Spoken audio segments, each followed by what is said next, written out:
right, congratulations everybody. We're here. We made it to C1X. Today we're talking white whales. We got a bunch of homies from the bullpen in. Thank you guys for coming. This is going to be really fun. Something very different than the last four. Hopefully a lot more laid back and just chill and just honestly talking frisbees. So thanks for coming in. Yeah, thanks for having us. Thank you. Yeah. We've got Matt. Do you oval or oval? Oval. Oval. Yeah. Yes, perfect. The real Matty O. Matty O. Yeah. Then we got Peter Burris. There it is. Yes. Crushed. We can all go home now. I just got him on the show just so I could say it right. And we got Cooper Arnold, Kevin Zane, obviously Scott Smirchek, and myself. So again, thanks for coming. This will be fun. Hopefully just laid back. If you're at home, open a beer. We are drinking BKS Specialties, Artisan Ales. Thank you, Alex, and everyone at BKS for supporting the show. You've been supporting since day one without even an episode recorded. So that's pretty amazing. Also, shout out to Grip. They've been supporting the show since day one without ever seeing a recording. So, and they're still going strong. So we appreciate both of those guys. So yes, thank you and cheers. Cheers. Cool. So for those at home, the whole thing got started because Peter and Kevin and I were at Kevin's house watching Worlds, and Isaac wins, and then Kevin goes down to his basement and gets like all his discs and brings them up.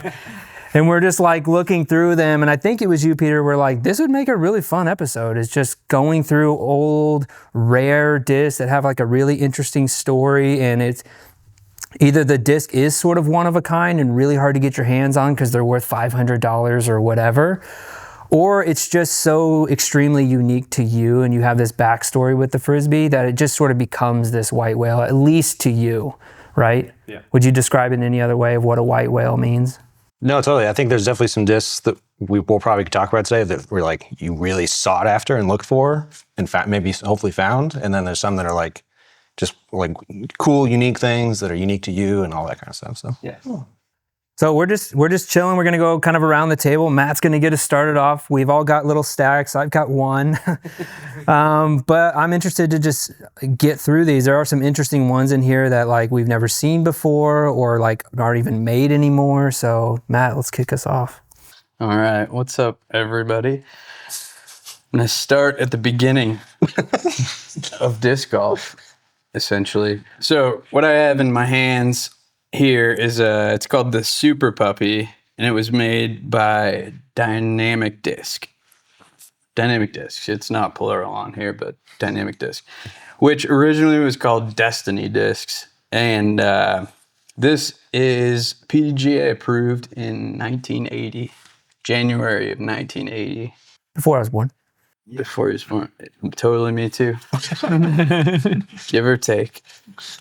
I didn't acquire it at that point, but later in my life, I fell in love with disc golf and had to buy like all the Frisbees and needed to know everything about it. So Rick Rothstein, Disc Golf World, became a good friend of mine, and I gave him lots of money for his advice and Frisbees. Anyway, so I would pester him and like ask him, let me go through your old stuff. Like, what crazy things have you got? And he let me go through some of his old stuff, and he was like, oh, that thing there is, first disc golf discs, and like gave me a brief story. And so I bought it from him because I needed to have it, and I actually have used it many times, bizarrely. So it's still in good shape. You can touch the plastic. What's it fly like? Like exactly what it looks like, kind of like a baby lid. So the Puppy was like the first disc that this guy Jan Sobel made, and long story short, I found out this new part from Scott Stokely's story. But anyway, Jan Sobel invented the Puppy, which was the first like small diameter disc golf only disc, like not for catch or any other thing. And so Ed Hedrick was one of the investors in it, or like funding him, and apparently he got behind on payments, and so Ed Hedrick was like, all right, I'm gonna take the mold for the Puppy. He just repoed it from him. And I guess, anyway, Jan was like, yeah, I'm going to take that back. So he took it and had it on his truck on the highway, and the mold fell out on the highway and it broke. And so he was like, all right, well, no worries, I'll just make a new one. And then he called it a Super Puppy, which I can only assume because that's just better. And it is that Frisbee there. So that's roughly, kind of how that came to be. Dude, I have never seen, look at this dynamic disc logo. I knew I knew the Super Puppy. I had no idea. different company. Yeah, I had no idea that it was a similar name. it was Never heard- originally Destiny Discs, and because he named his company after his daughter, Destiny. Oh wow. And then he had other kids and was like, shit. And so he was like, well, this isn't cool to not call it Carl's Disc Golf or whatever. And so he changed it to Dynamic. And then, down the line, they went out of operation. And for, I don't know any relation specifically, but there is now Dynamic Discs, which is not the creator or manufacturer of that disc. Different companies, but that's that. If they made like a mini Ultra Star, like they make mini buzzes and whatever, this is it. That's it. Yeah. It even does it have thumb rings? It kind of feels like it. Like The stamp's kind of a deep impression there. Yeah. that's so cool. It was likely stamped at his house, from my understanding. That he would hot stamp a bunch of his disc, go to the course that same day, and either out of his van or set up a blanket by the first tee and at the course and sell them. Wow. From humble beginnings. Indeed. That's a good one to start with. That might be the oldest one in the stack. I don't know. I mean, it kind of has to be. I think so. Yeah, I don't think it's even close. Likely. Might be. All right. That's pretty cool. That's awesome. Thank you. Yeah. That was like a freaking history lesson. Love it. Peter, what do you got, bud? All right, I got another kind of Frisbee style disc. This is a Sonic with the 2007 Innova Halloween stamp on it. And so I didn't know, I had to look it up because I feel like I was missing some information. The only other the disc I've seen with the stamp is Destroyers, which are essentially first run That's Destroyers. the first. Yeah. Star D written on the back, Destroyers. Yeah. 07 is first round destroyer. And so I looked it up. I thought the Sonic was either newer or older than that. I don't know. I looked it up. It also came out in 2007. And I saw this come up on Innova, Facebook, whatever, a few years ago when I was still on there. And I didn't know what was going on. Yeah. Never seen one before, had no idea. And I think I was bidding against Jordan Renzelman. And I just messaged him. I was like, stop. I'm gonna buy it, whatever it costs. I'm gonna end up with this disc. And I probably will never, I'll probably throw it, You haven't thrown this before? No. Okay. Is it your first Sonic or just? No, so at the time I'd already started throwing Sonics. This was probably 4 years ago. And Jordan Renzelman actually only got me into the Sonic, funny enough. And so there's not a lot of collectible Sonics. They're $8 at the store and you throw them until they crack and then you move on. So when I found this one, I was like, I have to have it. You have thrown pumpkin Sonics before, though, right? No. No? Okay. I've had pumpkin rocks. I've thrown some orange face one. Oh, I haven't Man, I should have brought that one. This is back when the Halloween stamps were a lot tamer. Yeah. This one's downright creepy. I mean, talk about. I would say derpy. Yeah. Sad. This is leather face. Slow and disappointing evolution through the Innova. I think if someone asked, what kind of stamp is this? I don't know that they would say it, a pumpkin stamp. Yeah. That's like a pumpkin if a 3-year-old carves it. It's kind of. No offense to the. Don't give your 3-year-olds. No. It's a design choice for sure, but it's You have kids. Don't give your 3-year-olds knives. That's when both the Destroyer and the Sonic were approved. I looked it up. It is a puppy. There's somebody saying a dog. It looks like a dog to me. No, I totally feel that's a dog nose. Okay. Nobody carves a pumpkin like that. I don't know if you've ever carved one, but the radius line is borderline impossible. That's just not what happens. At least they've gotten more accurate and realistic. Yeah. I've always felt Sonics. You can't leave a chunk floating in the middle of the eye either unless you toothpick it. I think that might have been pre pumpkin carving stencils. I've always felt like you just had to freehand. The DX that they make Sonics out of feels different than other DX. It's heavy almost somehow. It's crazy that the Sonic and the Destroyer came out the same year. I had no idea. Yeah, I was so confused. It feels like Sonics are old new. Yeah. Like they're new or new old or something like that. I thought someone home stamped it. Yeah. And I tried to do some digging to find like an Innova Halloween catalog from the years. And I couldn't find anything. Yeah. But it came out in 2007, so it's the only one I've ever seen. Yeah, but it's like that's still before I even started playing. So like to me, like the Destroyer and Sonic, they've just always existed. Yeah. I wasn't playing then either, but I do kind of remember. I started in like 2009. I remember like the boss being like a big deal. It was like 13 speed, stuff like Yeah, because it was Feldberg's. Yeah. Oh, 09, that's right. Cool. I think you've got a Destroyer there. I was going to say, if you want to talk about first run from 2007, then that's that Destroyer right there. Oh boy. So LA, I remember when I started playing, well, not when I started playing, there was a big run on first run Destroyers for a while, as far as like people wanted them because they were first run Destroyers and they're cool.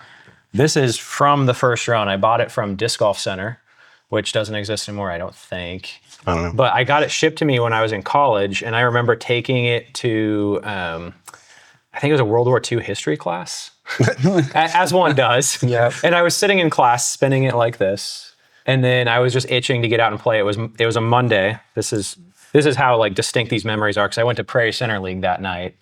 And I threw this everywhere, wanted to throw it everywhere because it was brand new, and when you haven't been playing that long, that's kind of what you do anyway. Hole 15, the old hole 15, from the short right tee pad over to the right side, the short one. It's like over the pond, but Over just the like pond, the yep. corner of the pond. Yeah, so it used to be like real hairy around the basket. I wanted to throw this disc on it because obviously, it was a pretty beefy 320 or something like that. So it's a Destroyer. But I didn't have my name on it yet. So I had to throw another disc, and I got my first ace ever because of this disc. Right. Not that's with, that disc. Okay. Not with this disc, but because of this disc, because I didn't have my name on it, and I didn't want to put it in the tall grass. Yeah, he definitely nice. Yeah, and then I sold it at one point, and years and years went by, and I was like, I need my Destroyer back. So I looked up the Facebook message, and I bought it back from the guy. And I don't remember what I paid for it, but I think I lost money on the transaction. Worth it. So yeah, Inflation. that's yeah. Is it? I think it's a flip. I think it's a roller now. I've actually thought about putting it back. I was going to say, like, what's your memory of early Durham Destroyers compared to some of the other ones? They were flippier than some of the other ones. The newer runs got more overstable. Or being flatter, too. Yeah, flatter, a little bit gummier. You remember Dave Hemmeline, or do you not remember Dave? A little bit, yeah. Okay, so I remember talking to him about playing down under, and I was like, yeah, I threw a Destroyer on this hole. And he's like, you shouldn't throw a first-round Destroyer on that hole. And I thought he was saying you shouldn't throw a first-round Destroyer on that hole. I think what he was actually telling me is you shouldn't throw a Destroyer on that hole. But I didn't realize that at the time. It's like, he's down under. You don't do that. But yeah, no, that's like at best case, I haven't thrown it in a while. I've thought about putting it back in, but like a flip-up turnover. Yeah. Like if you throw it flat, I think it's going to roll. So if you throw it flat, it might. If I throw it flat, it might. If Peter threw it flat, he'd learn a new throw. I was going to say, if Peter threw it flat, he can't throw it. I can't throw it flat. It's impossible. So, yeah. So that's 2007, exactly like that Sonic right there. Yeah, these were definitely. There was a time. They don't make them like they used to. It's strange to think that they're contemporaries. It is. It's also like there was a time when this was like the grail of distance drivers, like discs, like you said on Facebook. Everybody was like, "Oh yeah, that's what you were looking for." Oh, here you go. Here's an easy $150. Just like yeah, exactly. Why were you specifically looking for first runs? Is it just because they were flippier? Because at the time, a lot of people, the newer Destroyers got more overstable, and people wanted these for distance. They were a little bit more like big boy wraiths, and so these were bomber Destroyers. Okay. Compared to the other ones, were dumpy meat hooks, and you couldn't really throw them the same way. So yeah, these are the ones that people were looking for shaping or for like those big distance lines. Whereas like some of the other ones were just they weren't that. Do you think they like updated the mold, or do you think it's just a plastic change, or? Yes, on both. I think they obviously have to have multiple molds. Yeah. Because they can't keep up with production with a single piece. So I think it's part of that, but I think it's also plastic and cooling conditions, and they mold in California, and I think they mold in Carolina. I don't know if they just ship there. I think but it's states with relative changes in humidity, and that affects how plastic cools, and how the plastic cools changes the dome on it, changes flatness.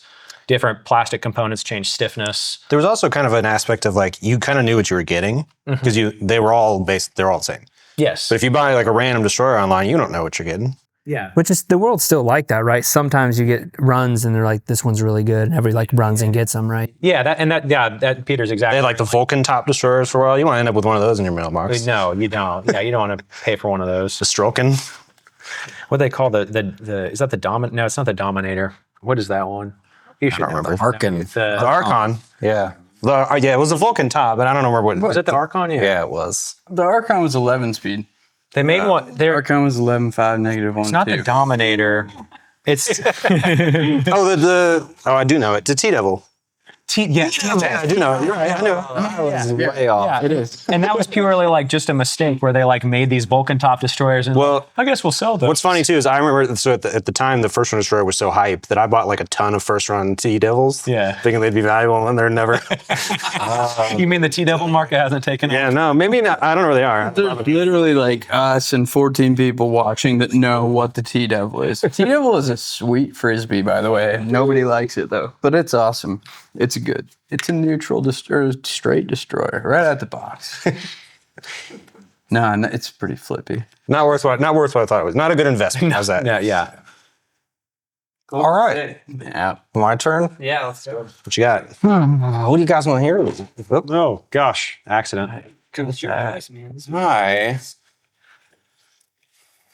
I'm a big time 11-time gazelle lover. Big time. This is my very last one.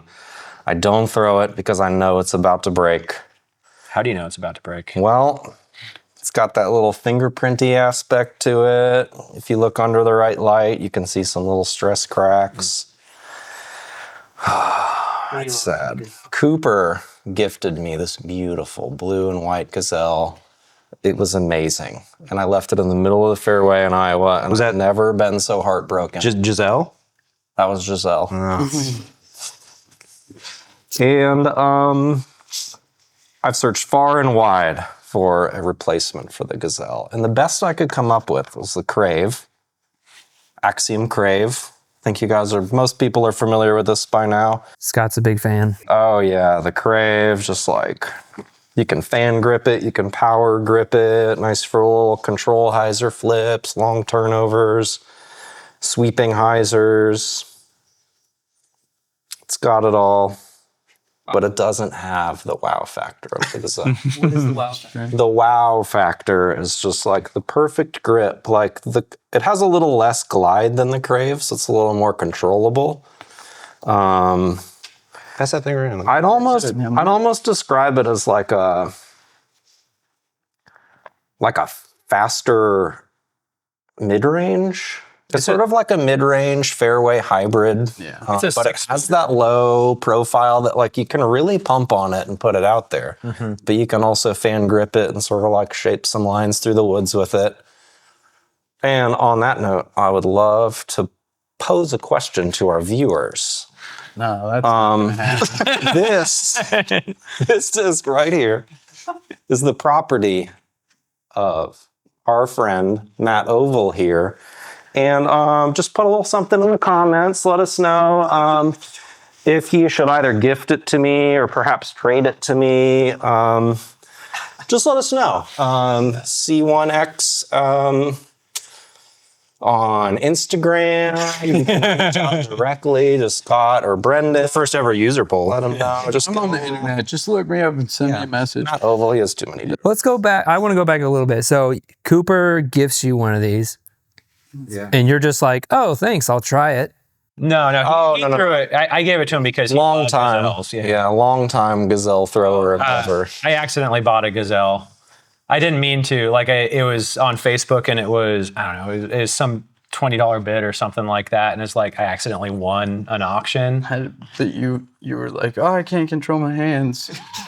No, it was one of Accidentally. I tripped and fell, and he's trying to pretend he's not a total sweetheart. No, it's one of those things where you're like on it and you're like, that disc is worth more than that. Oh, yeah. So you put some number on it. I have no idea what you're talking about. But you put a number on it thinking like somebody's going to outbid me here because this is worth more than that. And whoever's selling it deserves more than whatever they're going to get. And then it was like seriously like $20, $25. It was worth way more than that. I feel less bad about losing it.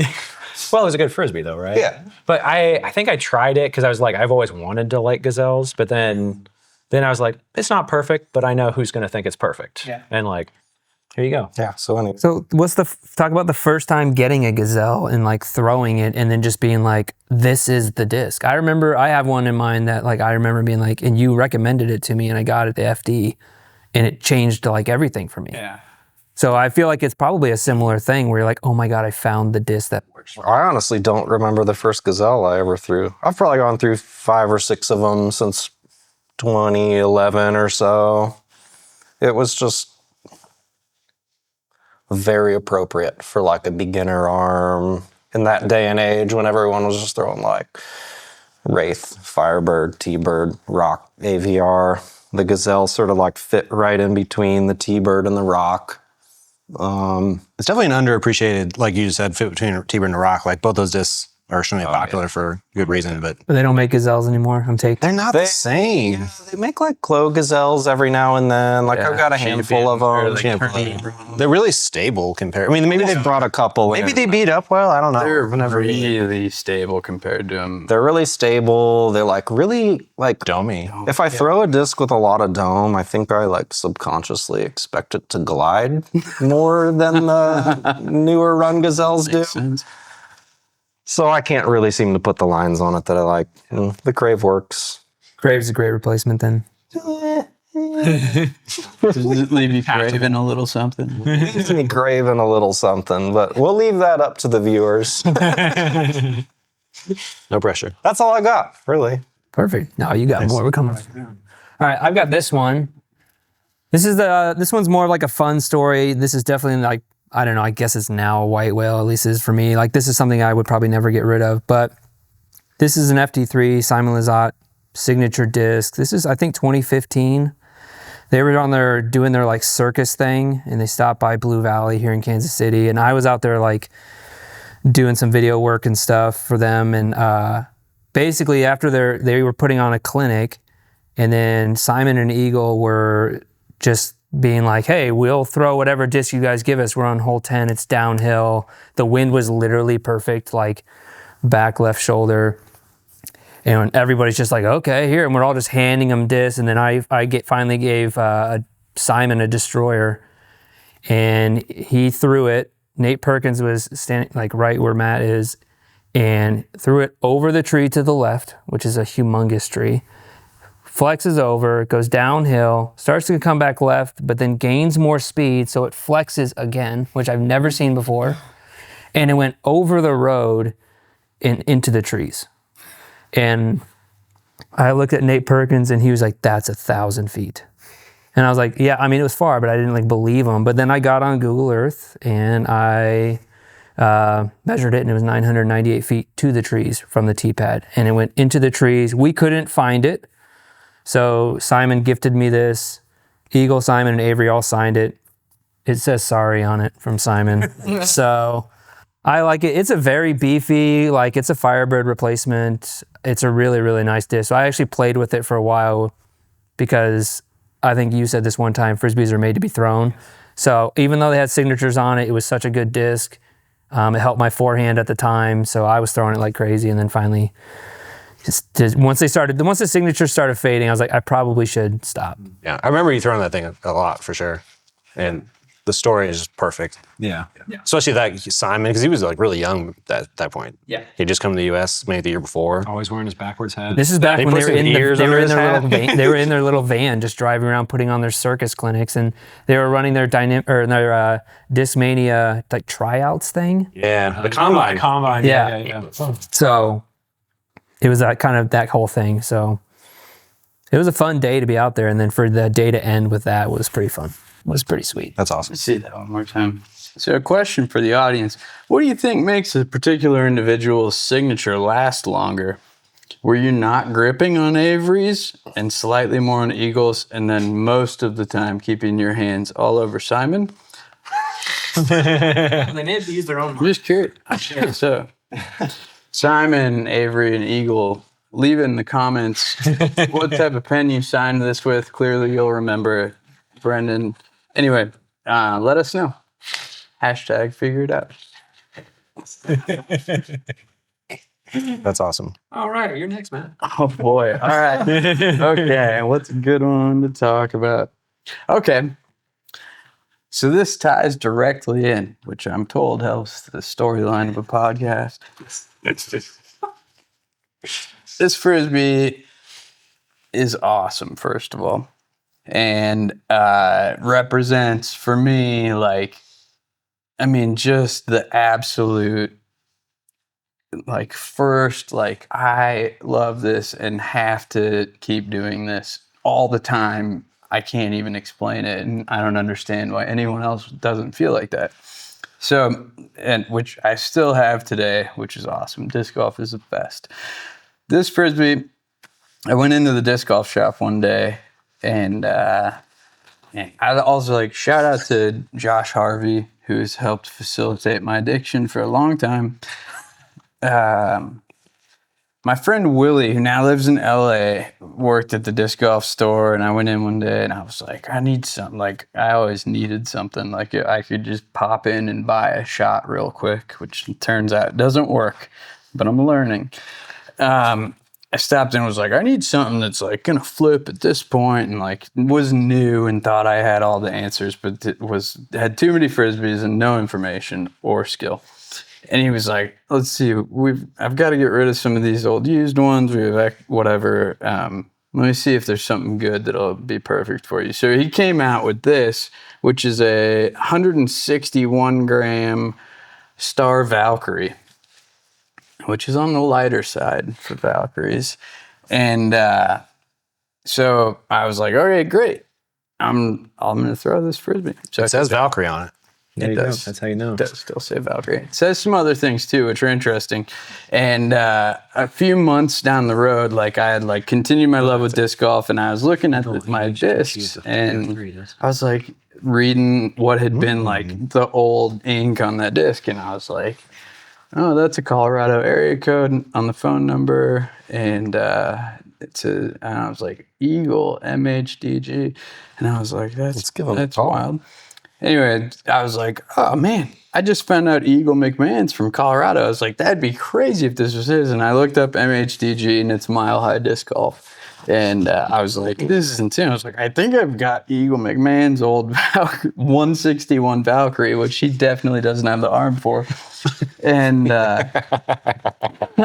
Not in Colorado. so Yeah, elevation. again, my internet presence isn't very stout. So I told my friend, John Beatty, who is a big disc maniac, I was like, I think I have Eagle's old disc. So he was like, I follow him on Instagram. And I was like, well, that leads me to believe he would look at a message from you. So I was like, message him a picture of this, see if it is. And so we were out disc golfing, and he messaged him on Instagram. Just Eagle sent back a photo of him going, oh, like making the Home Alone, oh my God face.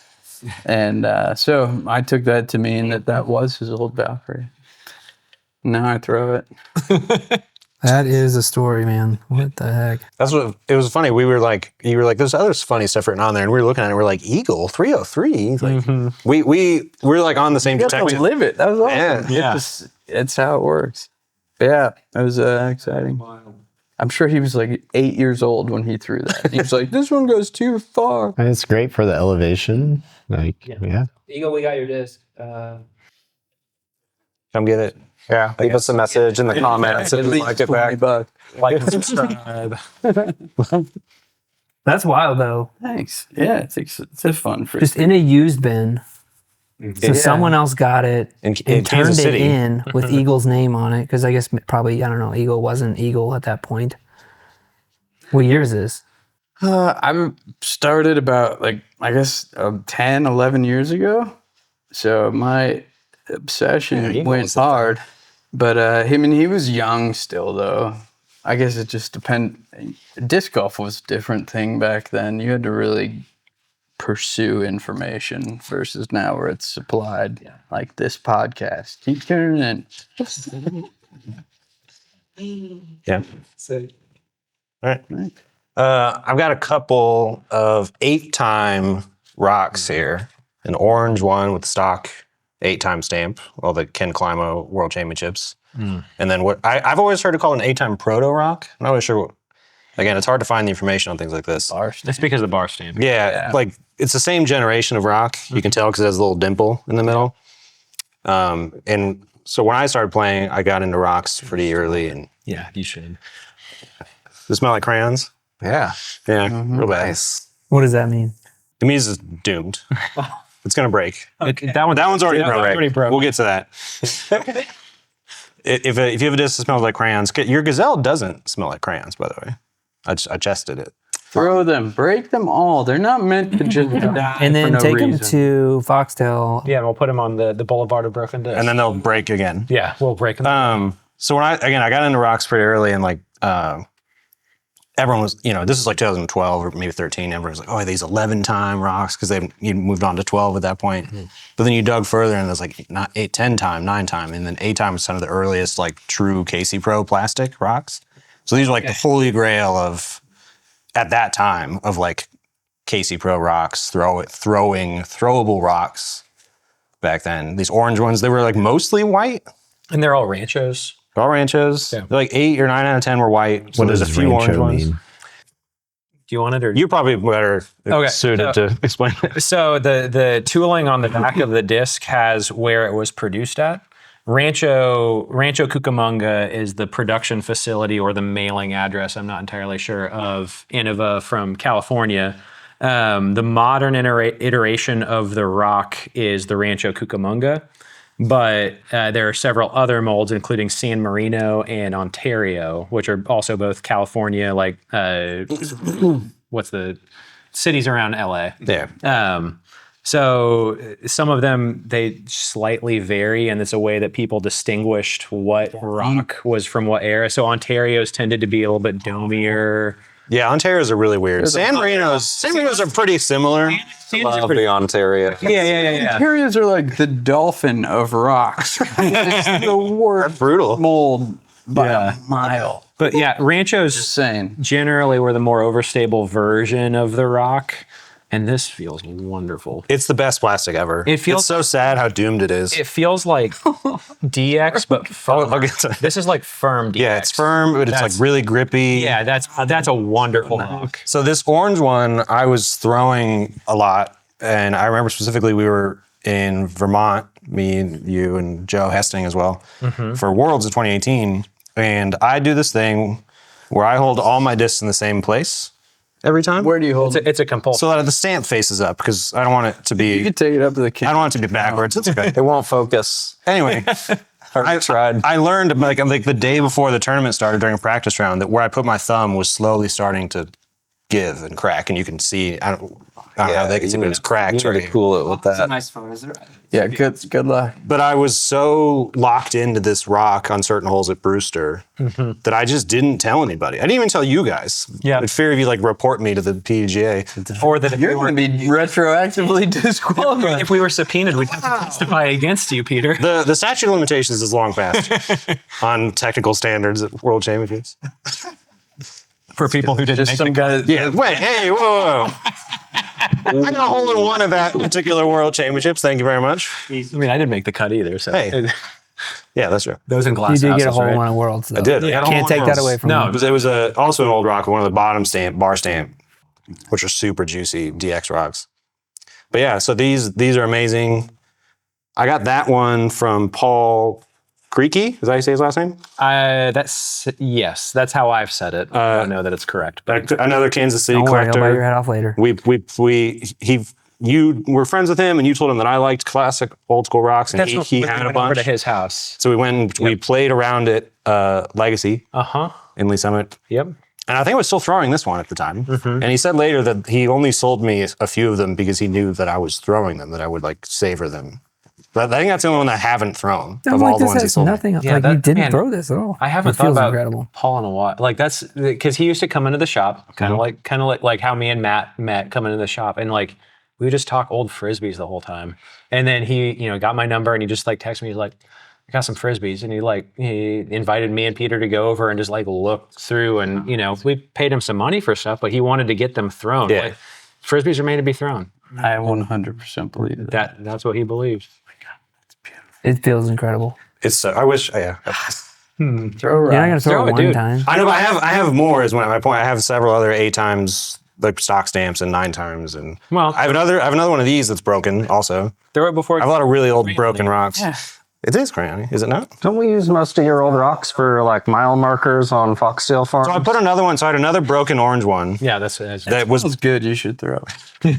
that I gave to Cooper so he could put it on a tree on hole 10. at hole 10, and he another disc hit it, and it just downright exploded. I blasted. Oh man, I was up there practicing, and I was climbing on top of the Ranger, nailing nails through the discs.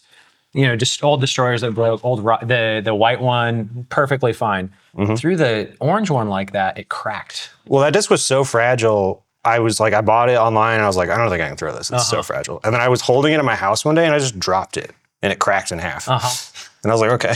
Yeah, and then that one, like it cracked when I put it up, Yeah. and I literally squared it up on a shot. It was like made out of porcelain. It exploded.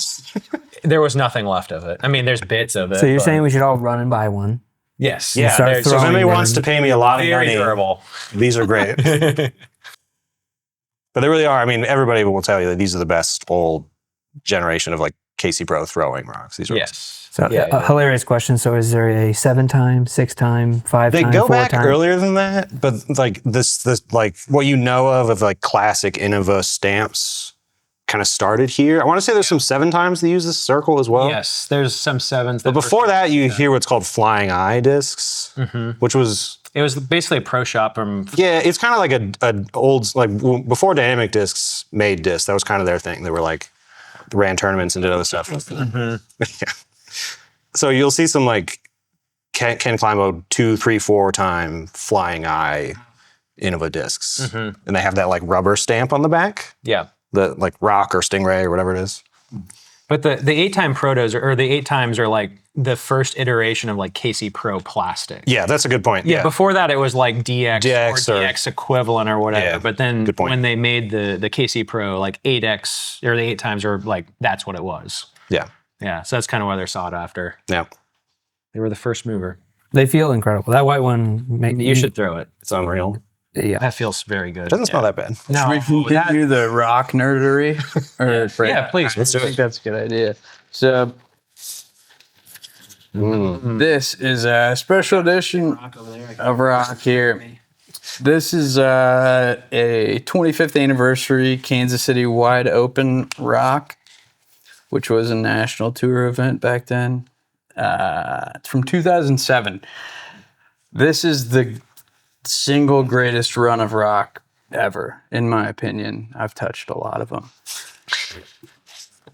This is a frisbee you pick up and you're like, oh my gosh, they make them that feel like that? That's crazy good. Because these are DX. It is just It's DX. DX, yes. It's DX. It feels like it's 180 grams or 107, whatever they wrote on the back, give or take 10 grams. And but like it just feels extra. Like you're like, it feels like more heft. It's just everything. The balance is perfect. They're beautiful. They're like velvety. They like, are. They like the grip interaction with your thumb. It's like velvet. It's wonderful. Yeah, it's nuts. I always felt these were like a crossover between DX and is how it felt. I don't know what that no, actually. I agree. It's got like the weight of KC Pro feel, but then like the tactile relationship of DX plastic. Love it. Those came from Kansas City from, again, my friend Rick back in the day, who is very old school and very connected. He hit up Dave Dunapace and was like, we got the 25th anniversary of the Wide Open happening. Like, what do you got that's cool, basically? And Dave Dunapace was like, I got these silver rocks I'm running right now. And he was like, awesome, let's do it. That's perfect. And so those came to be. And before they became like semi-famous in the universe of disc golf, they were on like the discount shelf at Disc Golf World, like well marked down because he had just ordered so many of them. And then I don't know. Was Will Schustrick the first pro? He became famous for throwing made them for them sure famous. on Nonstop Disc Golf YouTube channel. He specifically? That silver. Yeah. I think him and Dave and Nico might have all been throwing them on that tour. Yeah, but I remember there's videos of him throwing like 450. Like, I mean, he's just crushing those things. I mean, you'd see him throw it, and I think he might have even seen it through it in person at GBO back in the day, where he threw it and it was like 450, and then it's like, doop. I'm just gonna turn right real quick. Do you know the other tournament that had this same generation of silver plastic? I don't. I'm surprised you don't know this. You know, I know it, yes. the Masters Cup. the Masters Cup that same year was this same generation of plastic, and I used to have one. Ian Stone might still have it. I don't know. Is that? I mean, I had one at one point. I don't know. give it to me? They always felt less common, but maybe that's just because we're in Kansas City, so like there was a Yeah. ton of these, but you know. But they're the same generation of those silver ones. Yeah. I got one more rock to pop in. Sorry if you want to. No, dude, like, Feel free to interrupt me. I'm just talking frisbees. So this one's special to me because, again, I got this from Rick at Disc Golf World. I missed that store. He was amazing as a purveyor of fine frisbees. This, I was telling him, anyway, I do design work and I was like, you know, a lot of these, I was not very happy with the stamp selection on some of the new holiday discs. And he was like, I've got something to show you. And so he brought this out to me, and it's the 1997 Innova Christmas stamp, which pinch it out on the screen and zoom in on that action. I'll take some nice photos. This is a beautiful etching that, like, it doesn't resemble any stamp you see. It's like an old Christmas card. at all. It does. It looks like an old Christmas card. Yeah. Again, 1997. It says, all of us at Innova Champion Discs wish you joy and prosperity during this holiday season and throughout the coming year. There's never been a sentence that long on a frisbee besides this. Besides the brick. Anyway, it's again another beautiful, same era of rock. It feels glorious, but I just like to look at it, and it's inspired me. I seriously, you pulled this out earlier, and I freaked out because I used to have one of these. And I can't remember if I gave it to you or if you just, I sold it on Reddit for $10 or something like that, something stupid. But this plastic is absolutely, people say buttery. It's unbelievable. It's DX. It literally just feels like butter, like actual butter.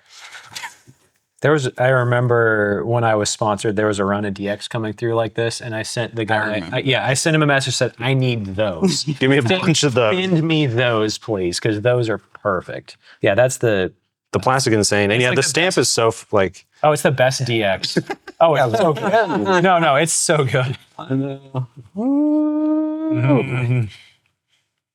Because nowadays I think that like Halloween and the Christmas stamps are very like, they're super colorful and techno. It's in cursive and giant, like 84 font. And you're like, oh, cool, look, a snowman. It's like someone found this picture in like an old encyclopedia. There, Yeah. like let's make a stamp out of that. Yeah, no, that's beautiful art. That's artwork. Yeah. Yeah, for sure. I can feel that. Do you have I any was nice worried I rocks? wasn't going to be able to feel the Not with difference, me. and I'm just like, Yeah. these guys have just touched so many frisbees. Unbelievable. like that. I've touched a lot of rocks. Yeah. Yeah. Matt, Those and are that, good. that exact one that I wish I still had is unbelievable. I've never. I didn't know this was It's the rock amazing. show. I should have. It's turned into that. Nice rocks. Yeah. Well, we'll get there. I was gonna say we can go back to destroyers if we want to. Yeah, we'll save that one for later.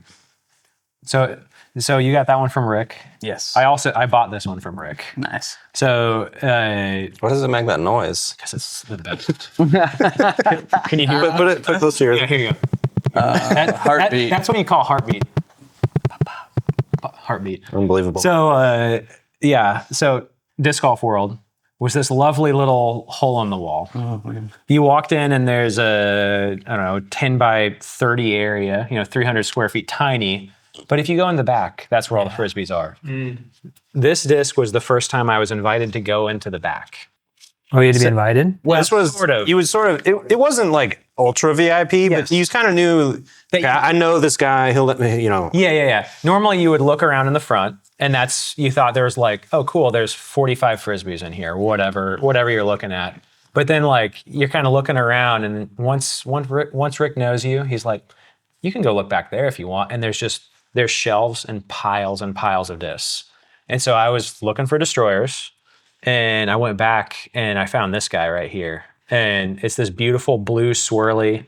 At the time that I got this, I had no business throwing it. Very overstable. This is what would become known as an SDS, which is because whoever was working at Innova had a very particular penmanship. Instead of writing a star on it, We should maybe explain what we're talking about to maybe new players who have only seen an embossed name of a disc. people used to write on the back what the discs were. With a pen. With a pen. Bic pen. Just, whoa, that one's a destroyer. and the weight. You just randomly be like, They just write the weight on it, and whoever was writing at the time had his particular penmanship, and they wrote S/DS. Eventually, those would become like sought after. Instead of Star DS, they switched to Star DS maybe like 2013 or so. A star instead of the letter S, which made it distinguishable. Yeah, so this is circa 2009, maybe 2010, somewhere in there. Very overstable, very glidey. Where'd that first run go? Which one? The first run, Destroyer? It should have a star D on the back. If it weren't faded off. Yeah, they also, the very, very first ones had an S. SD. SD, yes. Oh.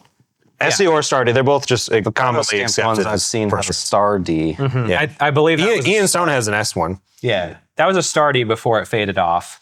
This is before I bought this before there was a craze for them. Like there was a point when I was throwing more regularly. A well-used disc like this would be $35, $40. Even in this condition. 6 of 10 or 5 of 10 or whatever, just because it had that marking on it. I have a very specific memory. Like this is maybe like the most important Frisbee to me that I've ever thrown. In that this is probably why I love Frisbees or why I love Destroyers. You could throw hard over on an Anheuser and it would fight, and then dump over. I was playing a Kenny Waiko one year, a hole 11. I was playing with Justin Atwater Taylor of, a progenitor of grip. Yeah. And he offered me like $20 or $25 for this disc because he saw me throw it. He knew what it was. He knew how it flew. And I was like, no. I don't want that. Same vein of this one that I showed earlier. Sold these two. These were the two that I sold in a pack to somebody, and I bought them back. Yeah. This one, I'll throw this one again. Like it's not done yet. I had a similar one that I got from somebody named Leo DePrado from Topeka. He threw it for 10 years before I bought it from him, and then I cracked it. So I'm a little precious with it, as far as it's got to be at least 75 degrees before it gets thrown, or else it might die. So that's my Destroyers. I like how. Go ahead. No, yeah, pass we'll go this way. Sorry, I don't like. I don't like passing that one around. It's special. We were talking about this earlier. Like it's also really swirly. Yeah, and which added to like a lot of them in this generation were swirly like that. That was before they made swirly. I know, and that's where I was going. Is like now like these were beautiful accidents. Yeah, now intentionally swirly discs are never this beautiful. At one point, I think Marshall Street called those natural beauties. I remember that. Yeah, before swirlies, though, that would be considered a natural beauty. Yeah, is what Marshall Street called them. Even that one. A little bit, yeah. A little bit to it. And you were kind of looking for the swirl in them, even beyond the SDS penmanship. I think I bought one on Facebook once for $30 or something like that. That was Star DS marked, but it was very similar to that. It was red, but it had that exact same like white swirl in it, where it's like plastic mix just was not. It didn't mix right or whatever it was, but however it set up. Or like between two runs. Colors. Exactly. However it set up, it was perfect. Yeah, whatever they did to it. They're so nice. Yeah, they you couldn't get it wrong. It's marbled. Yes. Yes. Good way to put it. A fine steak. The pre-Avery. A nice Kevin's about to run. countertop right there. Take this disc. I have one just like this, maybe for you.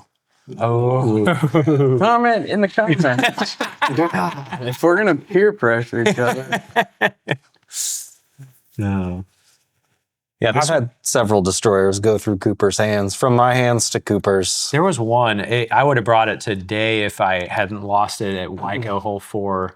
It was an old Canyu Waiko like skull, that cow skull stamp. No, that that Baby pink and- blue destroyer. no, a natural beauty. Yeah, it was exactly this. It was pink or like pink purple swirly, and I lost it on hole 4. And literally every time I play that hole, I look for it. Well, is that the one you threw in the tree? It went. Oh, that was hole 3. You threw one in a tree on hole 3. That was Yeah, there no, forever. that's still up there. That was a pro. It's still there. Probably yes. I haven't been there in a minute. 10 years ago. Literally, like if I've gone to growing Waiko, around. not even to play, just to look for the disc that Kevin gave me, because it's I've had this like freaking that. perfect.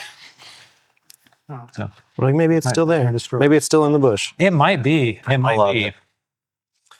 Kevin, you got a stack of. Next, we'll do Is this the, the Firebird round? Firebird. Let's hear. The Firebird. If you've ever played with me, you know I love the Firebird. I'll try to choose. I'll pass around these 11 times while I talk about Firebirds. The 11 time might be the best.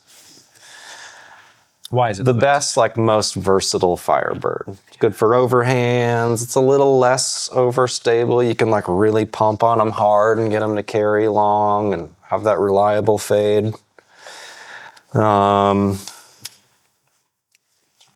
In that vein, let's see. I've got this 11 time, blue 11 time Firebird with ace on it from Natural Falls in Oklahoma, with my mom, my dad, and my wife as witnesses. My dad, I believe, has witnessed 3 of my aces, and I would be shocked if I've played 10 times with him. He's my good luck charm. If I ever play anything big, he's on the bag. Lisa's seen 2. Perhaps that's a little bit of like showing off for the family when you take them along, but I'd like to believe they're my good luck charms. Did you throw a faster disc on a 200-foot hole? This Try to was dunk one for pops? This was an overhand on a pretty long dog leg. Went Overhand ace? overhand. I have 3 overhand aces. Yeah, You do throw a lot of overhands. yeah. The So this was thumbprint on an thing overhand. that you guys are talking about I is don't remember very the prevalent distance. on these. Yeah, but these don't feel fragile the same way that. Like, And then really, you've got like the those 2 Casey that I Crooks. bag. You've got Frisbees get fingerprinty. Rub in with just your bare hands. Sit and watch TV and work the oil back into the frisbee. Oh yeah. You mind working that one for me? I'll work that. So would you call these fire chickens? Those are fire chickens. These are fire chickens. Okay. Firebirds are. Well, like chickens. I always heard like the really flat 11s, the board flat, the FAFs. the Faffies. Yeah, This is a Faffy. there you go. That's a Get into the Faffy. Faffies. Yeah, The 20. What's the range on these? 2012 to 14. 15, 16. Yeah, somewhere there. Yeah. So those are Nice. before Sexton, Nate for sure. Sexton. Nice, Yeah, flat, pearly, like FAF, kind of stiff. flat as fuck. Yeah. Yes. They would. Innova says flat and firm, but we all know. Flat is flat is frig. For our younger viewers. Too late. Very said it. This one I've been throwing since I'd say 2013. It looks thrashed. I mean, you can see chunks taken out of it. You It's throw just that scraped disc a up. lot. It is so crazy. I throw it every round, Yeah. many times. I like the For little what? mini Going on Firebird stamp. 11 years now. It's You a wipe that. Yeah. it's Did you a ever tasteful buy wipe. one that you wiped and had like a black, like 2 lines on it No. that just had Firebird. I did have this one's exact twin that I've lost. That Blue with a red stamp. no, Okay, because I have that. green with a white stamp. Oh, I guess Exactly you said like twins. this, yeah. So that's And then my 2016 Sexton Firebird from the homie. You all know Brett Main. Yeah. He is my disc guru, in very much the same way that Rick was for you. nice. Brett was my dynamic discs guy. One of the best friends always a guy gotta could have ask a guy. for. Yeah. You want Gotta have a guy. Brett's the guy. Cooper was my guy for a while at the DVD store. Yeah. Yep. I've been a guy. This Hey, one. someone took one of these today. You better come get it. Overhands. We'll flip up forehands. Backhands, you don't really want a whole lot of skip on. These ones will set a little better than the FAF. Yeah, you're. When we were talking about discs that like make you think of each other, I was like, Kevin's a Firebird guy. Oh yeah, Firebirds. Kevin's a Firebird guy. Yes. You got some juicy. I could have brought 40 Firebirds in. I told you about every single one of them, but these are my bread and butter. This one Brennan's got there. This is one of the few discs I've ever lifetime retired. Just too sentimental. And these boys are waiting to get thrown. These are next in line. So Firebird, if you were going to pick like a signature disc, would that be it? I would say it is. Either that or the Gazelle. Yeah. It's If they brought back the 11-time Gazelle. A lot of people like Firebirds. Not a lot of people like the Gazelles, which is Kevin does. Yeah. Yeah, like we said, they're Sell under. discs, it'd be Firebird. If you wanted money, yeah. Coop, would yours be Destroyers?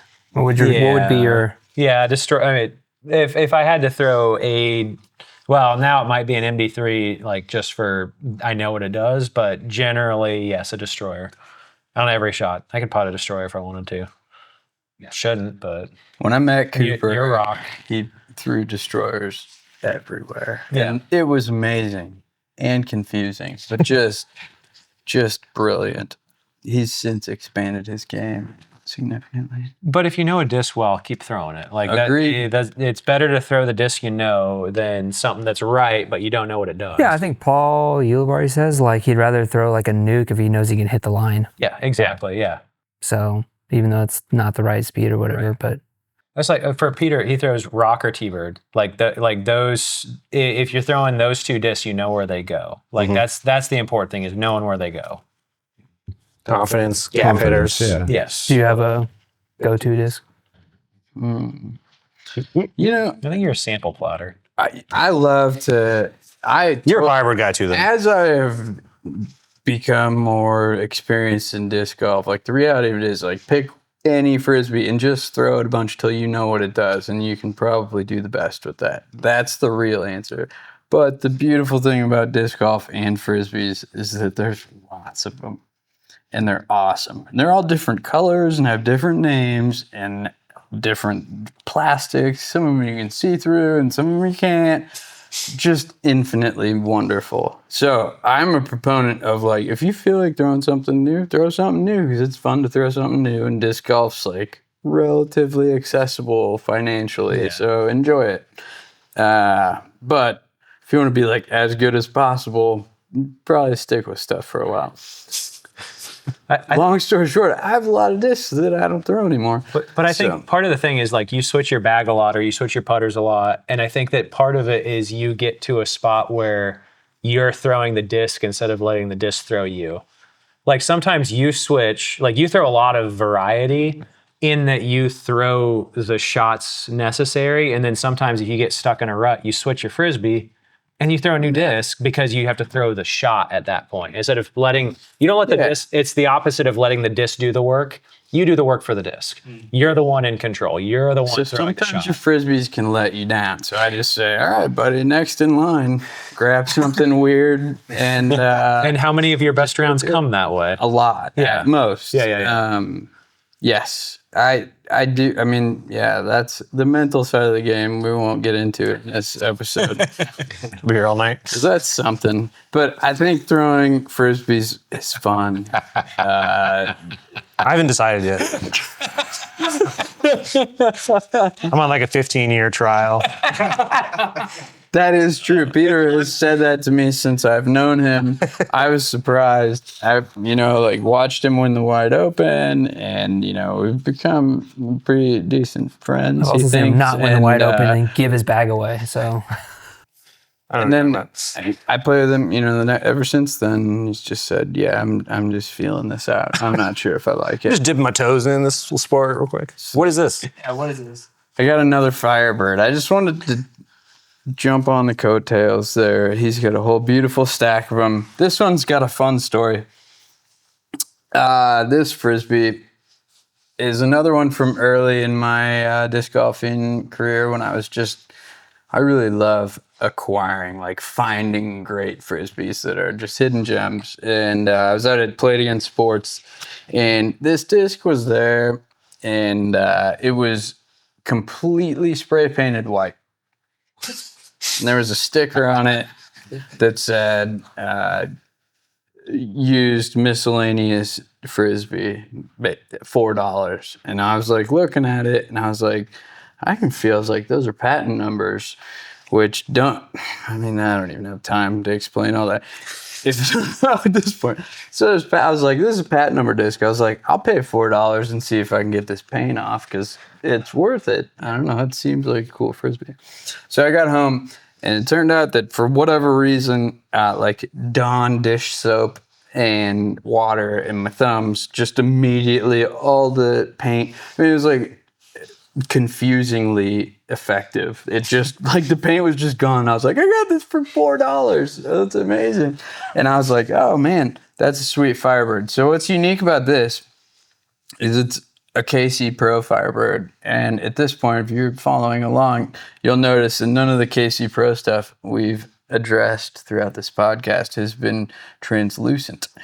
And I don't know why, but Innova, because no one was paying attention, decided to call this KC Pro for like a year, maybe. I don't know. And before they had invented Champion or whatever it was, I don't know. It was a confusing transition. They sort of like blur, like CE Champion Edition. It was also called Candy Pro. Candy Pro. Or Candy fundraiser. It was weird. CFR. Yeah. Ask the old guy at your local disc golf course about old plastic and then grab a beer. Anyway, this is that. And once I got the paint off of it, I saw that on the back, the only thing written in Sharpie was Who Man, who is a Kansas City local disc golf legend, LeRon Harris. So I was like, oh man, that's Who Man's disc. That's going to be a good one. Got all the paint off. It's this juicy Firebird. And this is the original dye that was done on the disc. And it was almost completely faded.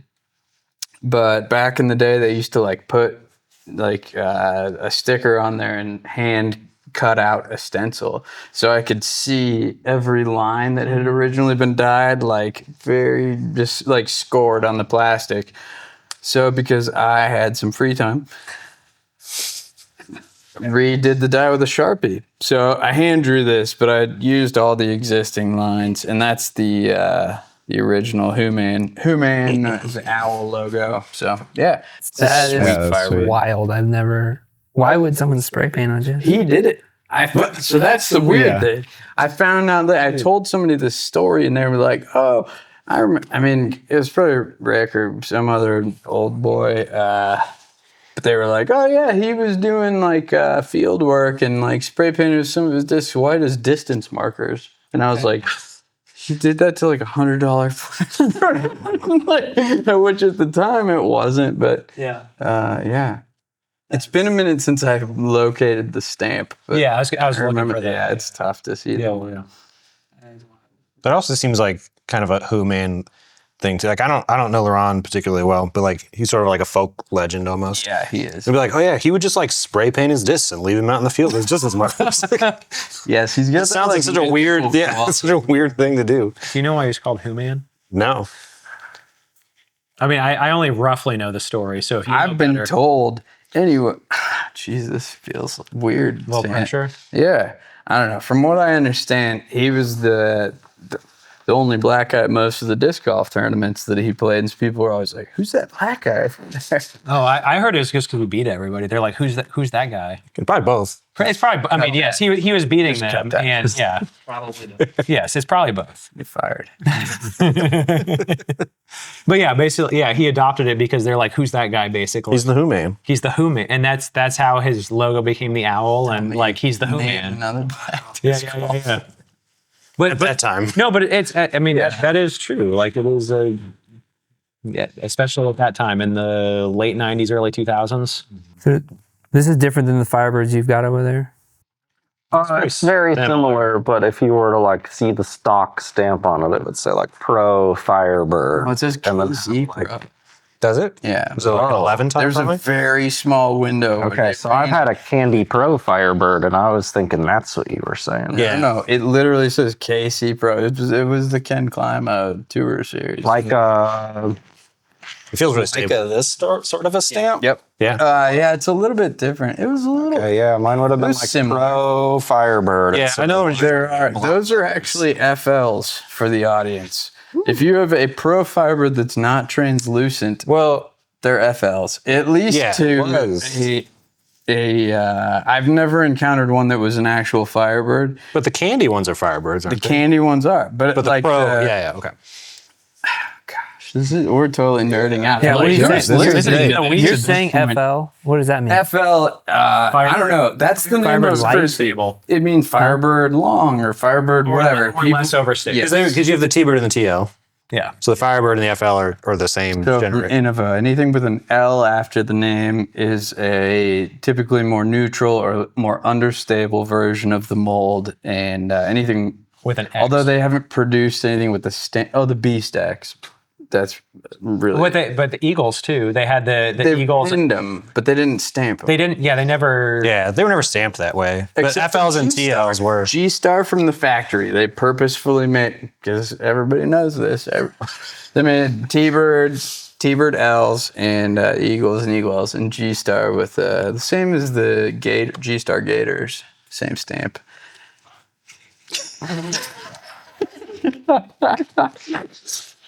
We're in the weeds. It's good though. I felt like this is the whole point. I didn't think we were This is getting what I into was saying what's an earlier. FL. Like I hear all of these things, FAF, FL, like, and I don't know what the STS. None of this stuff means anything to me until I started finding out what it means. So this is very much like. Well, I can only imagine invited. like what it was like back then, or if you now try to be like, oh, I'll buy this old Firebird, and then you get it, and it's just like not the same mold. Yeah. Not But it says Firebird on it. not even. Yeah, close there are to- many of these like things we're discussing that have no identifiable difference in stamp, ink. I don't know what it was sold as, like in the catalog. Like there was, and still today, if you go to the store, you can still buy an Eagle that's an Eagle L, which is 100% a Different. different mold. Not like a different cooling temperature or something. It's a straight up different frisbee. Yeah, the wing is super different. Yeah. Super different. It's like convex instead The of wing, or the underside of the wing on an like Eagle flat. X will be like convex, and the Eagle L will be like concave. flatter. Concave. Concave. Yeah, concave. yeah, and then the L is more rounded over the top. Yeah, the L's like a straight angle shot. Yeah, The it F, feels more rounded though, because comparatively. There was a point at one point, like we were talking about like the pen destroyers earlier. Like you would get a Star Eagle, and whoever at the factory was pinning them SEX. yes, Sexy. Like, but they weren't stamped any different. If you didn't look at the back of the frisbee and know, or like able to know what the wing felt like or should feel like, you didn't know if it was Eagle L or Eagle X. It was just like, it's an Eagle. That's all it is. But like somebody at the factory is being a little cheeky, and they're like, you know what? That's a Eagle X. So Star. it's a Star. S, It's Eagle a X. Star Eagle X. So obviously, I forget. I have a story about that actually. When I was up on a ladder at Disc Golf World. And, was going I like through- the story already. I know, like, story start. yeah, basically. I'm just glad we're keeping it in disc golf. So Oh, it's disc golf. No. Whatever. This is about frisbee. So I was up on a ladder. I going through the box of Star Eagles, and I look at this one. I was like, I'm like, Rick, and he's like, what? And like looks up from his computer. He's like, oh, like doesn't give a shit what I'm doing. And I'm like, I was like, this is weird. I was like, are you a real prude? I was like, you crossed out the ink on this Eagle, on this SEX, which is Star Eagle X. But the one I pulled out, so it's written in ballpoint pen on the bottom, but it had been crossed out and a star drawn. And I was like, this is like, why did you do this? It's like in your back stock. It's not like you're like mailing. He was like, I didn't do that. And he was like, it was probably so and so. She's like, there's some conservative people up at the Innova factory, and got all salty about it. So anyway, I bought it. So I've got a Star Eagle X that has it's censored as well. Oh man. Yeah. we got to get to these. Yeah, let's hear those. Yeah, because Cooper said a second ago, like that you identify with me with rocks, but I think not only can you identify with me T-Birds, you can identify a specific color Yes. and generation of T-Bird. Yes. Which is the EcoStar original green, T-birds. And so these are the ones most people think of when they think of EcoStar. They've got this sort of vertical stamp with the hands because we're helping the earth or something. No. It's called recycling. Oh, okay. Yeah. So and as far as I know, these are maybe the first like recycled plastic, like advertised as such anyway. Yeah. But Ian Stone actually gave me this one recently, which is like actually advertising them as EcoStar, even though it has the little sticker on it and it's the same color.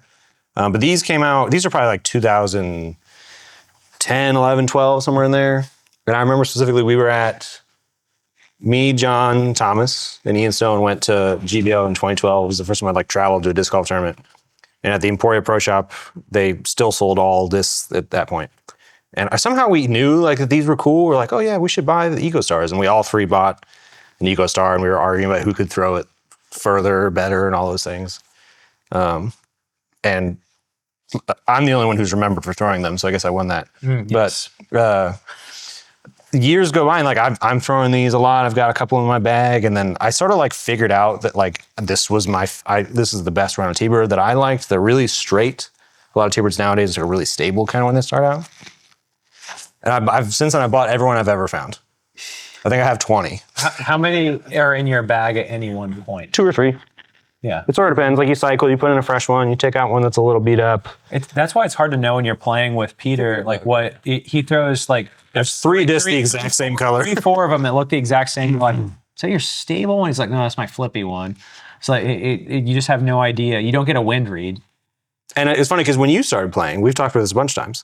I was like, yeah, you got to get the T-bird. Like, it's awesome. Super straight, whatever. And you watched me throw it and seemingly were impressed. So you went out and got some. And your reaction was not that at all. No. I mean, I probably got like a star T-bird, and it was like so overstable. Yeah, I that was like, my experience with T-birds. Yeah. You can see Peter. Because I remember like Avery and like all these, like when I was hanging out that same day, like I just remember hearing everyone talking Philo, like T-birds are just so straight and trustworthy and straight. And I just kept hearing straight. And I'm like, when I throw it, it goes left. But I'm also an ultimate player who throws a significant amount of hyzer. Sure. So yeah, it didn't work for me at all. Yeah. This looks like a hook leg stamp more than it does look like hands to me, but Oh man, that's like a magic eye. Now I see that too. you almost I was sitting here looking and I go, I don't see hands. That's why. I always thought it was a riff on the recycling logo. Yeah, it's I'm 3. sure it is. I think it It's is 3 hands three holding a hands on a disc. disc. We're helping But each other. to me, it just looks like the hook leg stamp. Man, that's wild. Whichever one, like I don't know which one came first. See one or the other, but I had never seen the Huck Lab version. Do those Wow. break like the other plastics? I've never or are broken they- one, no. So they're No, I mean, this They hold generation up. of Star is a little bit after like Cooper's Swirly Destroyer, but kind of before like the current generation or, the last 5 years of Star Plastic. There's several years. Really, before- really good. Really. And like I said, this generation specifically came out flatter. And for some discs like a Firebird, a flat is like, this is a meat hook, it's super stable. But these are just so straight. And that's why I have most of them in my bag, because I don't like the T-birds that come out anymore. So I just have hoarded these. A sticker on the front of it. They all came with a sticker. It was And they're a pain in the ass to get off. Very annoying. Like awful to get off. Well, just be like a disc wrap player, just leave stickers on. Yeah. So mine are all on the shelf, and I'm like, okay, if I want to start throwing this one, I have to tackle getting this sticker off first. Which means like probably peeling it off and then like washing it in the sink a bunch. But then you like leave like a mark because you probably use like a sponge and they cannot come off just in one piece. It's impossible. I always told people the secret when I was working at the disc golf shop. The secret is find a show you like on Netflix and sit there for a while. Like you have Put them in it's- the freezer. Okay, that works too. Freezer. I thought it was just time. Really? sounds dangerous. With It we've been makes talking the- about the cold It makes the temperatures. stickers pop off a little easier. All of us put our good discs away in the winter due to cold temperatures. You're like, I pop them in there and grab that. Hell yeah, I keep them all in the freezer. I like training. Get them ready for the cold. But yeah, these are definitely like the discs I'm most known for. Yes, that's where I put you. These are, they're the foundation of my game. Like if I'm like not sure what to throw on a hole, like you It's talked a about T-bird. confidence, it's my gap hitter. Yeah. Any shot I can throw in that fairway range. A lot of times these are like the only fairway discs I have in my bag. I got fresh ones, beat up ones. So I don't know what I would do without that your favorite color? T-bird No. rock. It is now. It is now. Has to be. Yeah. The stamp is amazing. Like I just love the typography and everything about that. I like it. Yeah, it's subtle. There are other colors. Like there's the orange and yellow, Yeah, red, maybe. I have an orange one. They're not the same. Different. They're not. At least the T-birds have. I mean, there's other. Obviously, they've made destroyers and roadrunners and all kinds of stuff, but the T-birds are not as nice in my experience as these green ones. I had an That's probably just yeah. in my brain. I had an orange destroyer eco that was just a crusher. Yeah, but Lost it at Blue Valley. It was just domey. yeah. I got some eco destroyers that are my longest throwers. I don't bag them, but they're nice, you know, for a little. Well, the destroyers, like destroyers, you had like a boss or a katana that's nice. Those really shot up in value. I had a green bar stamp katana. Yeah, but the T-birds, it took people a while to figure it out. So I got ahead of the curve, thankfully, and bought them all. There's none left. So You set the curve. Also, those Excaliburs and Excals? the green Excals are real juicy. Yes. I think some of those were destroyers. Like, I think that's a misstamp. I might have one that The Proto Stars. Yes. The green Protostar That's Excals, right. some of them are destroyed. Some of them are destroyers because that's like what Feldberg was throwing back in like 09, 2010. Yeah. They were like, these Excals are the right ones. It's like, but those are destroyed. Because I was like, I've got to go. I've through the green Excals for a long time, and those are Excals all day. Yes. Every bit of it. Let's get to these putters. I know one of them has a story. Yeah, so we'll pass this one around first. In 2017, I got sponsored by Innova, and this was in my first allotment. And it's been a very special. This was my putter for a while when I was sponsored, and I've always loved that foil that they put on there. I messaged the team representative. I said, I want all of my team stuff to have that on it. They didn't listen. This is called Grandma's Curtains. Is the stamp style or the foil on that one? What disc is it? It's a KC Pro AVR. Okay. KC Pro Glow AVR. Okay. So it's a little bit tackier maybe. They're a little softer, I think. A little right? softer. Yeah. They're not quite Not quite as as stiff. slick. I mean, not that's quite like as stiff. 2 years of throwing. Yeah. So yeah, They're a little softer. Yeah. They also sent me this one, this was not it's similar in look, but not as cool as Grandma's. It's a cool Curtains over stamp. there. That's the same foil, I think. It's the same foil. It's another portion of Yeah, the it's just a foil, different. though. Yeah. So this is a cooler color scheme on here, which is the reason that I sent it with my wife to Antarctica. She travels to Antarctica every so often. She actually just got back a couple weeks ago from another trip to Antarctica. And there is a 9-hole course at McMurdo Station, which is the U.S. research base on Antarctica. You So can track it on UDisc and there's actually been it's interesting. There's a really big push on UDisc to like review that you played at McMurdo Station, even though most people haven't. Oh, I've seen these. They're joke reviews. Yeah. It'll be like a picture. The avatar is like a polar bear. Exactly. Yeah. Which is that's not where polar bears are from. But like so factually inaccurate. Which come on. Could have fooled me.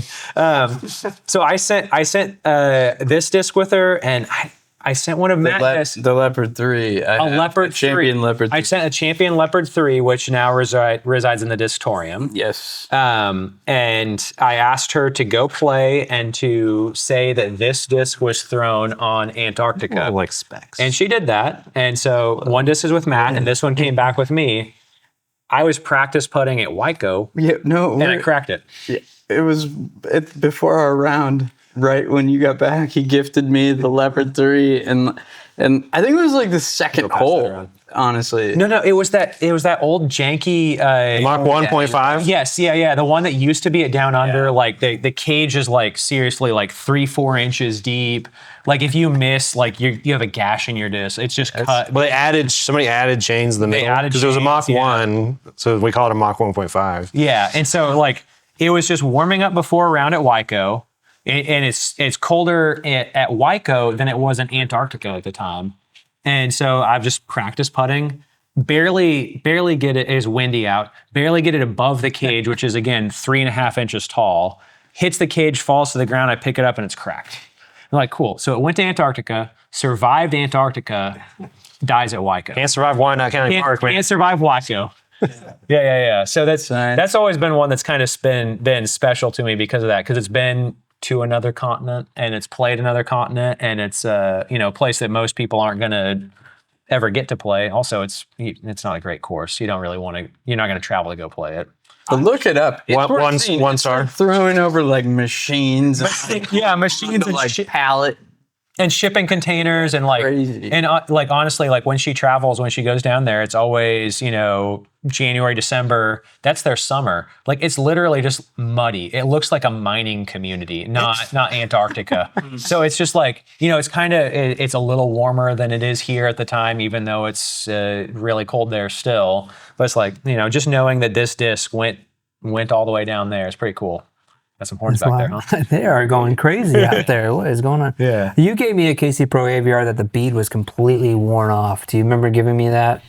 I think I gave you I think I traded you. I've given a lot of frisbees. I know, but I think I traded a grip bag when you gave me one, but I threw it at Worlds because it was so understated. I've got a couple like that. Yeah, Yeah. it probably broke, honestly, and I have no idea where it is. But I when had I was one- feeling those, I was like, yeah. That first one has most of its speed missing. Yes, I had one. I remember having one with like a shamrock that had no bead left on it. That I it used to be my favorite thrower, and then I blew it into about 3 or 4 pieces at home. Just hit a tree and it was Yeah, I think the one I had finally hit a tree and just literally Yeah, it's just- exploded. it's just done, And yeah. I didn't know what to do with it. I would have probably kept all the pieces now that I've heard all the cool stuff.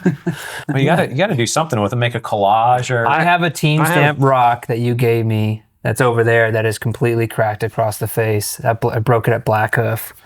But I have it, and my plan is to put it in the shadow box, which we got to get to that disc. I have a CE Firebird that I exploded that I kind of re-glued back, not back together, but like in a burst kind of a thing. Yeah. I need to throw more because I don't think I've broken any discs. you gotta break some You didn't live till you broke. I have a stack this big. Fucking ace disc.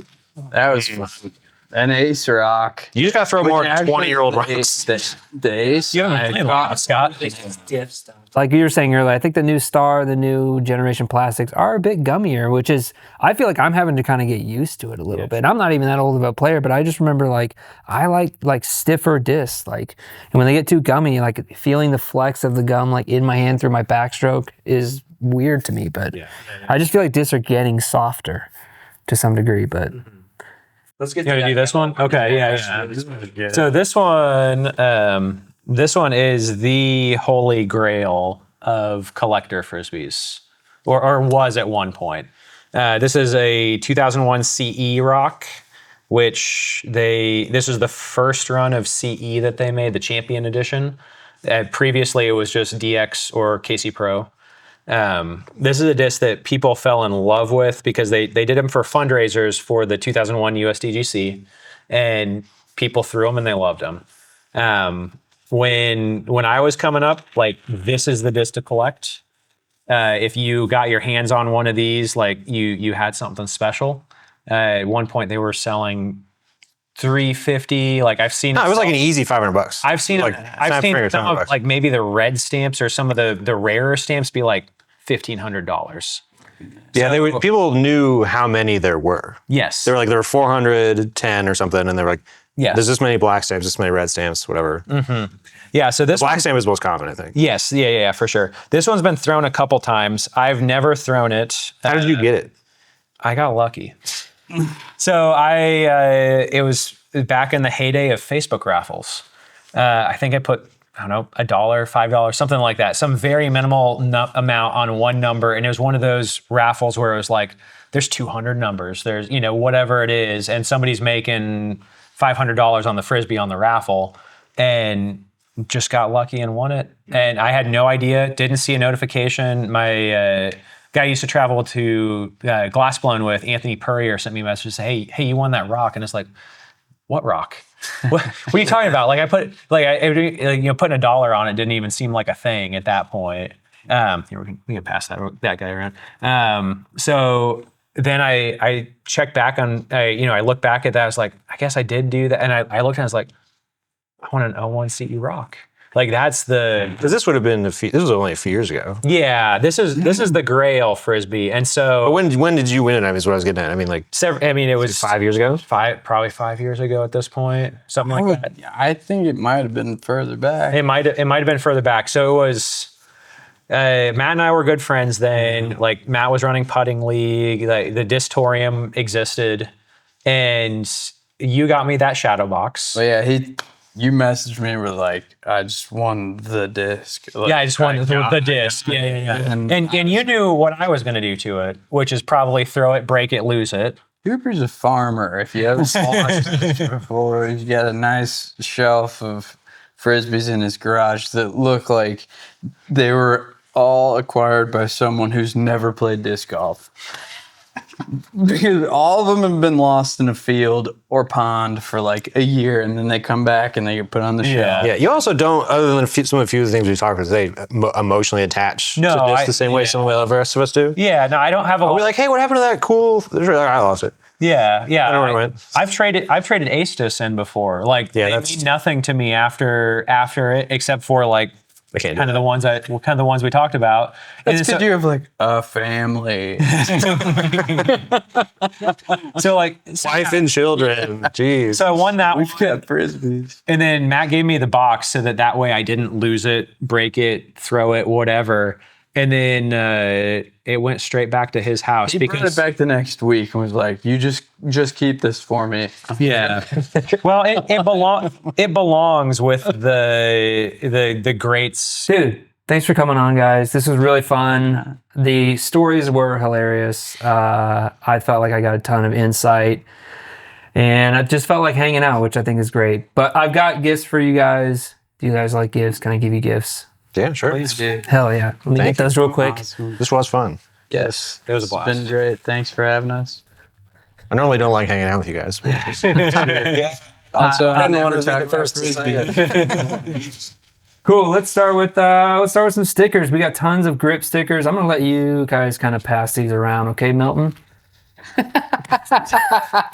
know what's funny? I literally saw a putting episode with him on it the other day. I was like, damn, I got Zach Mountain dude for real. Now pass along, Milton, so everyone gets a slice. Although I'm a better putter than he Oh is. yeah. So we got some grip stickers. Right. We got some BKS stickers. Grab one. Brew it on up. Okay, again, thank you so much, BKS, for supporting the show since the beginning, always providing incredible beer. Does anybody have anything nice to say, great to say about BKS? I think they're like the best. probably the best. They're the best beer in Kansas City. It's the best. Yeah.